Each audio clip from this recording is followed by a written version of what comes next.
بسم اللہ الرحمن الرحیم۔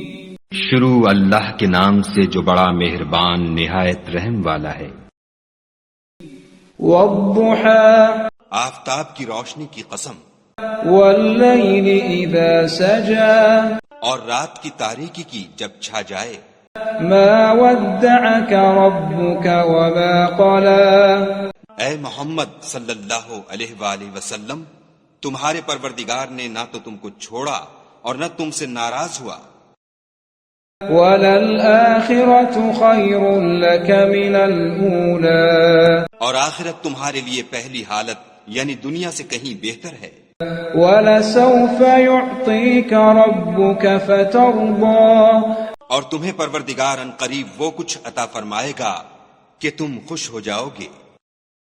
أَلَمْ يَجِدْكَ يَتِيمًا فَآوَى۔ بھلا اس نے تمہیں یتیم پا کر جگہ نہیں دی؟ بے شک دی۔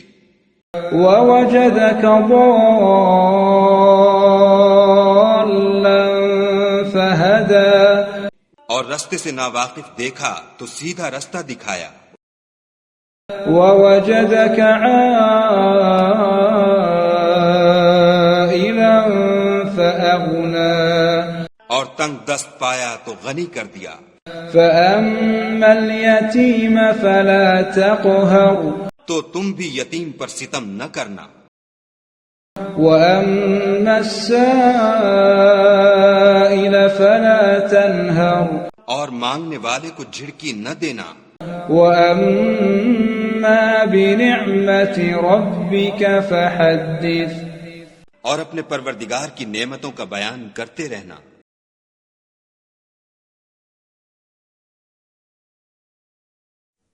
قرآن کو سمجھ کر سننا اور پڑھنا ہم سب کی ذمہ داری ہے۔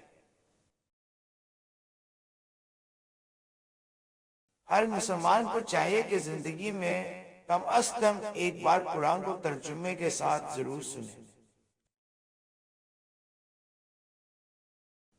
اللہ تعالی ہمیں قرآن کو سمجھنے اور اس پر عمل کرنے کی توفیق عطا فرمائے۔